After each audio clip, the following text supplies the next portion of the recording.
해무그룹 본사 17층 감사실. 오전 8시 47분. 복도 형광등이 아직 차갑게 빛나고 있었다. 주인아는 검은색 블라우스에 하이힐을 또각또각 울리며 들어왔다. 문을 열자마자 실내 공기가 그녀를 중심으로 재정렬되는 듯 했다. 오늘 오전 9시까지 PM 보고서 전부 올려놔. 목소리는 낮고 단호했다. 앉아있던 직원들이 동시에 키보드를 두드리는 소리가 커졌다. 주인아는 자신의 책상 앞에 서서 코트를 벗지도 않고 한번 훑었다. 시선이 닿는 곳마다 사람들이 어깨를 움츠렸다. 주인 아웃이라는 별명이 붙은 이유가 있었다. 그녀에게 찍히면 진짜 아웃이었다. 그때 문이 열리고 노기준이 들어왔다. 감사 1팀 대리 시절의 여유로운 미소는 이미 사라지고 없었다. 대신 왼손에 들린 박스는 무거워 보였다. 감사 3팀으로의 좌천 통보를 받은 지 정확히 47시간. 그는 아직도 이 상황이 현실인지 믿기지 않는 얼굴이었다. 실장님 인사드립니다. 노기준이 고개를 숙였다. 목소리는 최대한 평온했다. 하지만 눈동자 깊숙이 타오르는 불꽃은 숨길 수 없었다. 주인아는 고개만 살짝 돌렸다. 노대리. 아니, 이제는 노주임인가? 그녀의 입가에 아주 작은 미소가 스쳤다. 웃음이라기보다는 사냥감이 덫에 걸린 걸 확인하는 표정에 가까웠다. 감사 3팀 PM 담당으로 발령났습니다. 잘 부탁드립니다. 노기준은 이를 악물며 말했다. PM.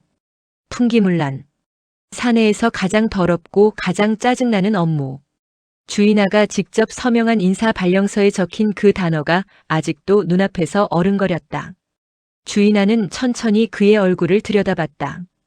풍기문란 적발은 쉬운 일이 아니야. 특히 상대가 누군지 모를 때 더 힘들지. 그녀의 목소리는 부드러웠지만 칼날처럼 날카로웠다. 잘해. 한 번만 실수하면 그걸로 끝이니까. 노기준은 웃었다. 웃는 얼굴로 대답했다. 실수 안 합니다. 실장님 스타일 잘 알거든요. 그 순간 감사실 공기가 팽팽하게 당겨졌다. 안민수와 성두기가 멀찍이서 숨을 죽인 채 지켜보고 있었다. 무광일 팀장은 커피를 마시다 말고 눈을 가늘게 떴다. 차성태 과장은 또 시작이네 하며 한숨을 삼켰다. 주인아는 더 이상 그를 보지 않았다. 그녀는 자신의 자리에 앉아 노트북을 열었다. 화면에 떠오른 건 어제 밤늦게까지 그녀가 직접 정리한 은밀한 감사 파일이었다. 제목은 없었다. 다만 파일명 끝에 작은 별표 하나가 붙어 있었다. 그 별표 안에 그녀의 진짜 비밀이 들어 있었다. 노기준은 박스를 내려놓고 감사 3팀 자리로 이동했다. 책상은 구석, 창문도 없는 곳이었다. 편혜영이 조용히 메모를 건넸다. 팀장님이 그러는데 오늘 첫 건이 들어왔대요. 부회장실 관련. 노기준의 눈이 번뜩였다. 부회장실. 전재열. 그리고 그 옆에 항상 붙어있는 박아정. 그는 천천히 미소 지었다. 주인아. 당신이 나를 여기로 밀어넣었지. 그럼 나도 당신을 제대로 흔들어 줄게. 같은 날 오후 3시 12분. 감사 3팀 회의실. 테이블 위에 놓인 자료는 두툼했다. 제목은 H해무그룹 사내 풍기문란 의심 사례 47건. 노기준은 자료를 넘기다 말고 한 장에서 멈췄다. 사진 한 장. 부회장실 앞 복도 CCTV. 전재열 부회장과 박아정이 아주 가까운 거리에서 서 있었다. 박아정의 손이 전재열의 팔을 스치고 있었다. 이거. 노기준이 중얼거렸다. 무광일 팀장이 한숨을 쉬었다. 부회장님 거는 건드리지 마. 특히 박 비서 거는 더더욱. 팀장님 규정상 풍기문란 의심이면 조사해야죠.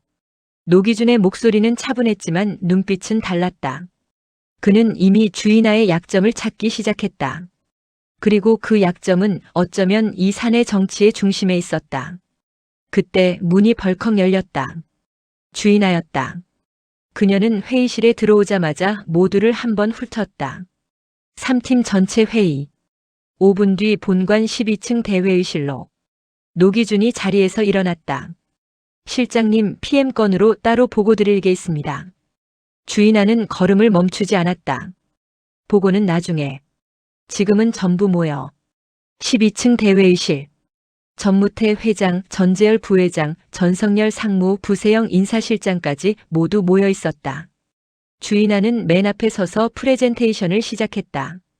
최근 3개월간 사내 익명 제보가 214건 들어왔습니다. 그중 68%가 풍기문란 관련입니다.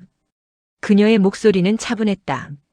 하지만 화면에 떠오른 그래프는 날카로웠다.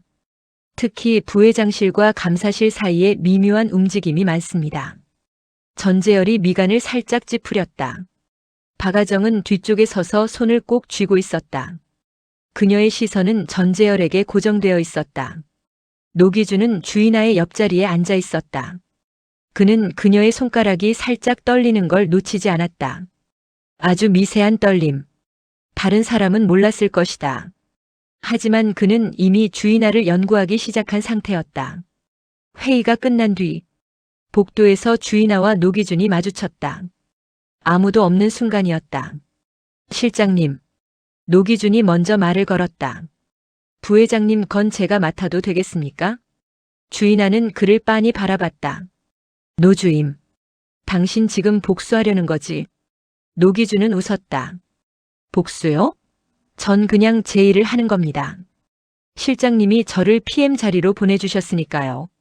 주인아의 눈이 가늘어졌다. 그럼 해봐. 하지만 한 가지만 기억해. 내가 누군가를 찍으면 그 사람은 끝이야. 그녀가 한 걸음 다가왔다. 두 사람 사이 거리가 30cm도 채 되지 않았다. 노기준은 그녀의 향수 냄새를 맡았다. 은은한 그러나 강렬한.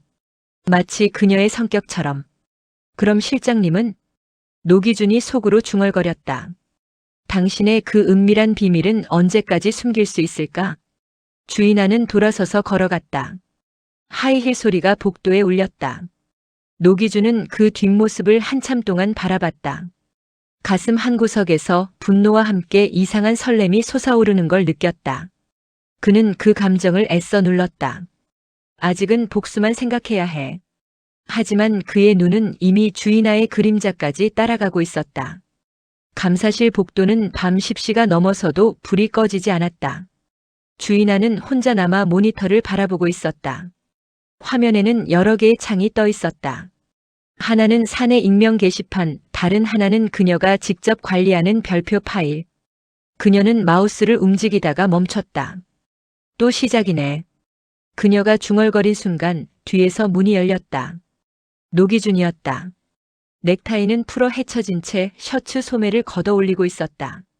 좌천된 지 사흘째, 그는 이미 야근이 일상이 되어 있었다. 실장님, 아직 퇴근 안 하셨네요. 그의 목소리는 피곤했지만 눈빛은 날카로웠다. 주인아는 고개도 돌리지 않았다. PM 보고서 제출 기한이 내일 오전까지잖아. 당신이 제일 늦게 내고 있더라. 노기준은 그녀의 책상 앞으로 다가와 서류 한 장을 내려놓았다. 47건 중 12건을 1차 검토했습니다. 특히 부회장실 관련 3건은 좀 더 깊게 파볼 필요가 있을 것 같습니다. 주인아가 천천히 글을 올려다봤다. 두 사람의 시선이 정확히 마주쳤다. 공기가 무거워졌다. 노주임. 그녀가 낮게 불렀다. 당신 지금 나한테 칼을 갈고 있는 거 맞지? 노기준은 웃었다. 그 웃음은 예전의 밝고 능청스러운 미소가 아니었다. 실장님이 먼저 제 인생에 칼을 꽂으셨잖아요. 저는 그냥 맞대응하는 겁니다. 주인아는 자리에서 일어났다.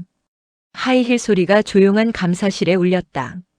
그녀는 노기준과 불과 한 뼘 거리까지 다가갔다.